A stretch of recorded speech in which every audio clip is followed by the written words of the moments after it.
प्यारे साथियों, आज मैं आपको बताने वाला हूं एग्जाम में टॉप करने की स्ट्रैटेजी। यानी कि आज मैं आपको बताने वाला हूं कैसे मात्र जनवरी में पढ़ करके कैसे लाए 95% नंबर आपके पास। प्यारे साथियों, अभी मात्र बाकी है 31 दिन, बहुत ही जल्द परीक्षा की घड़ी आने वाली है।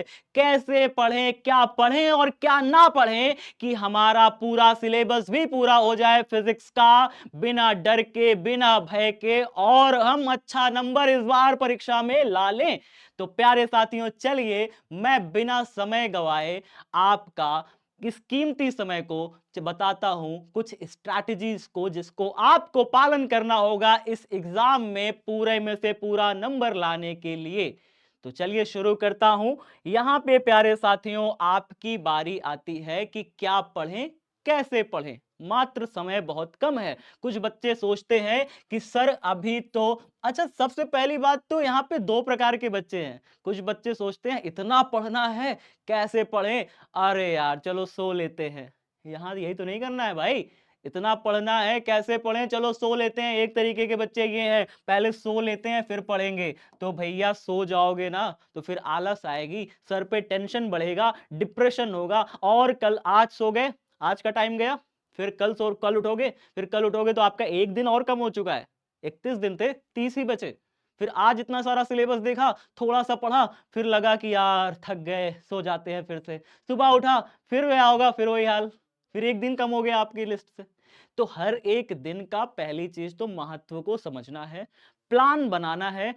15 पाठ है मेरे पास। फिजिक्स की बात करूं तो 15 पाठ है मेरे पास, 15 पाठ। और आप सभी जानते हैं 15 पाठ का सिस्टम कैसा है, कैसा आता है परीक्षा में। तो हमारे बिहार बोर्ड का जो सिलेबस है कुछ ऐसा डिजाइंड है कि इस 15 पाठ में से 70 ऑब्जेक्टिव आते हैं, आप सभी जानते हैं अच्छे से। और इन 70 ऑब्जेक्टिव में से हमें करने होते हैं सिर्फ 50%, यानी इसका आधा, सिर्फ 35 ऑब्जेक्टिव हमें करने हैं।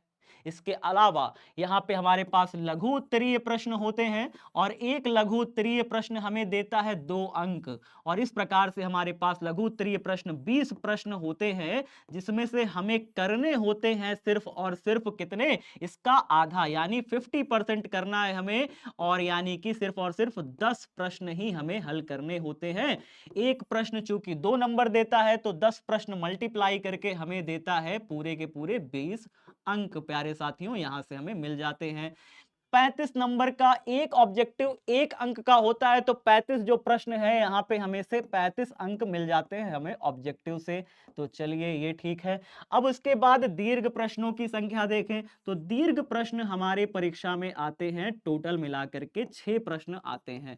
और 6 प्रश्नों में से 50% का सिलेबस है, तो हमें लगभग लगभग सिर्फ 3 प्रश्न ही करने हैं। और 3 प्रश्नों में से एक प्रश्न होता है 5 अंकों का, तो यहां से 5 त्रिक और 15 15 अंक हमें दीर्घ उत्तरीय प्रश्न दे करके जाते हैं।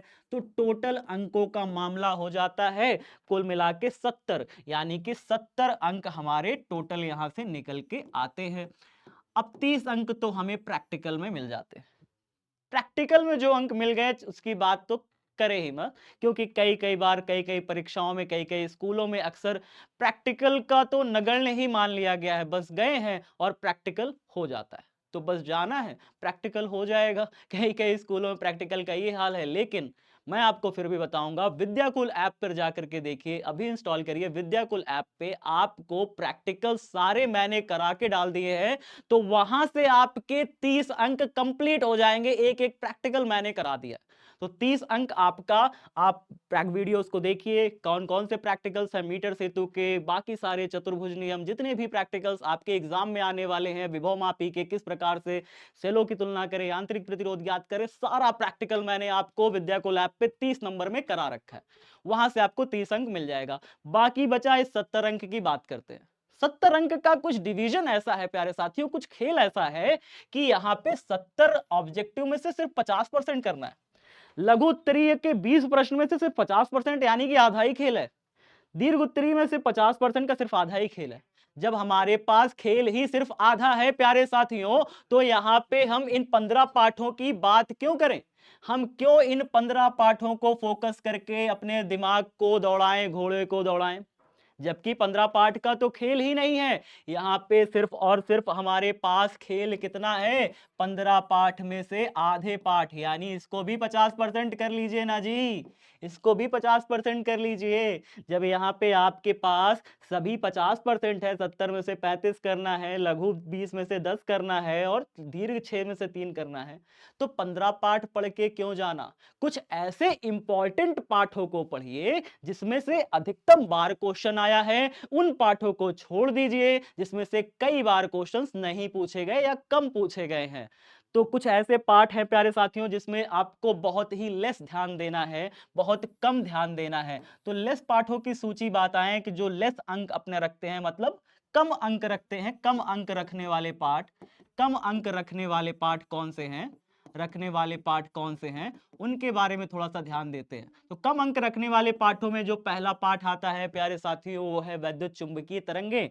वैद्युत चुंबकीय तरंगे अगर आप नहीं भी पढ़ोगे तो भी कोई दिक्कत नहीं है, हर 2 साल में एक बार इससे क्वेश्चन पूछता है बस। मैंने खुद इसका पैटर्न देखा है, हर 2 साल में एक बार कोई क्वेश्चन उठा के पूछ लेता है। तो वैद्युत चुंबकीय तरंगे बहुत ही लेस इंपॉर्टेंट पार्ट है, ठीक है। इसके बाद कौन सा लेस इंपॉर्टेंट पार्ट है, सेकंड नंबर पर मैं कहूं तो नाभिक और परमाणु। ये दो जो पार्ट है इसमें से बहुत कम कम क्वेश्चन आते हैं, इनको आप सेकंड नंबर पे रख सकते हैं। नाभिक और परमाणु, इनको आप सेकंड नंबर पे, नाभिक को, और थर्ड नंबर पे आप रख सकते हैं परमाणु को। इसको आप लेस इंपॉर्टेंट की श्रेणी में डाल सकते हैं, ठीक है। चौथा मैं आपको बताऊं लेस इंपॉर्टेंट श्रेणी, तो चौथे नंबर पे आप डाल सकते हैं संचार व्यवस्था, ठीक है। चौथे नंबर पे आप डाल सकते हैं संचार व्यवस्था को, संचार व्यवस्था को डाल दीजिए, संचार व्यवस्था को डाल दीजिए। और लास्ट में मैं आपको 5वें नंबर पर बताऊं तो आप ये डाल दीजिए फर्स्ट टॉपिक में से, फर्स्ट चैप्टर में से, मतलब फर्स्ट बुक का आपके सारे पार्ट तो इंपॉर्टेंट हैं। जैसा कि पहला पार्ट है स्थिर विद्युत, वो बहुत ज्यादा इंपॉर्टेंट है, पहली यूनिट पूरी आपकी स्थिर विद्युत की देती है, वो आपको काफी अच्छा खासा नंबर दे करके जाएगी। दूसरा वाला आपका जो आता है वो आता है विद्युत धारा और धारा के चुंबकत्व के प्रभाव, वो सारी चीजें हैं। आपका एक पार्ट इसमें आता है जो कम यूनिट का है, जो कम वैल्यूएबल है, उसको आप ध्यान से देख सकते हैं, द्रव्य और विकिरणों की द्वैत प्रकृति। क्वेश्चन बहुत कम आता है, सेकंड बुक का पार्ट है द्रव्य और विकिरणों की द्वैत प्रकृति, बहुत इसमें से कम लगभग क्वेश्चन पूछे जाते हैं। द्रव्य व विकिरण की द्वैत प्रकृति, विकिरण की द्वैत प्रकृति, इससे आप देख सकते हैं, इससे आपको लेस क्वेश्चन यहाँ पे देखने को मिलते हैं। तो ये सारे कुछ पाठों को अगर आप लेस इंपॉर्टेंस देते हैं, बाकी बचे 10 पाठों को आप अच्छे से कर लेते हैं, तो आपके एग्जाम में अच्छे अंक आने की चांसेस बढ़ जाते हैं। तो बाकी बचे क्वेश्चंस को, बाकी बचे जितने भी 10 पाठ हैं, उनको आप अच्छे से ध्यान से पढ़ लीजिए और ये आपको एग्जाम में अच्छा नंबर देंगे। अब बारी आती है प्यारे साथियों की 10 पार्ट तो हमने तैयार कर लिए सर, कहां से तैयार करें। तो तैयार करने की जब सूची आती है तो आपको अपने सामने रखना है पीवाईक्यूज। क्या रखने हैं, पीवाईक्यूज। पूरा 10 पार्ट पढ़ने बैठ जाओगे ना तो लग जाएंगे 6 महीने, इसलिए आपको पीवाईक्यूज ध्यान रखना है, पीवाईक्यूज पे विशेष ध्यान देना है। अपने सामने रखिए पीवाईक्यूज, उन्हीं क्वेश्चंस को पढ़िए जो इन 10 पाठों में से आए हुए प्रश्न हैं, उन्हीं क्वेश्चंस को तैयार करिए, उन्हीं न्यूमेरिकल्स को बार बार लगाइए, डेरिवेशंस को बार बार कॉपी में लिख करके सॉल्व करिए, जब तक कि याद ना हो जाए एक एक चीज को बार बार पढ़िए। तो प्यारे साथियों, पीवाईक्यूज को अपने सामने रखिए, पीवाईक्यू की कोई भी किताब ले लीजिए, आप उसे अपने सामने रखिए और उसी से सारे इन 10 पाठों को, बाकी बचे शेष पाठों को अच्छे से तैयार करिए, जो कि आपको देंगे एग्जाम में बहुत अच्छे अंक। इसके अलावा न्यूमेरिकल पार्ट हो गया, ये 70 अंक हो गए। 10 पार्ट बहुत अच्छे से तैयार करके जाने हैं, डिप्रेशन में नहीं जाना है, ठीक है। अब आपका सिलेबस छोटा हो गया, 10 पार्ट ही तैयार करने हैं, पीवाईक्यू को सामने रख के करना है। अगर आप कभी भी लगता है कि सर बहुत भारी हो रहा है, डिप्रेशन में जाने जैसा लग रहा है, तो फिर आपको क्या करना है, आपको म्यूजिक सुनना है। Music is heal you. Music पता है, अच्छा गाना लगा लेते हैं ना, दिमाग रिफ्रेश हो जाता है। तो म्यूजिक हील करेगा आपको हमेशा, लेकिन सिर्फ और सिर्फ गाना, वीडियो नहीं। वीडियो में नाच गाना में फंस गए तो रील्स स्क्रॉल करते करते घंटों बीत जाते हैं प्यारे साथियों, और वो आपका समय खा जाता है। तो रील्स से बचना है, इंस्टाग्राम, ये सारी चीजें, आपका बस 1 महीना बचा है, सब छोड़ दो यार, सारा चीज छोड़ दो, सिर्फ पढ़ाई पर फोकस कर लो, सब कुछ छोड़ दो। यहां पे रिश्तेदार नातेदार कोई नहीं आएंगे पास जब आपके नंबर कम होंगे, तो सब कुछ सराहने आ जाएंगे जब आपकी फोटो आएगी पेपर में, सब आ जाएंगे आपके पास और कहेंगे कि ये है मेरा बेटा और ये है मेरा, जितने भी रिश्ते हैं सब निकल आएंगे, दूर दूर के रिश्ते भी निकल आएंगे। लेकिन अगर आप कहेंगे कम नंबर ला लिए ना, वही रिश्तेदार ताने देकर जाएगा कि मेरा बेटा तो तुमसे अच्छा नंबर पाया है, तब क्या कहोगे।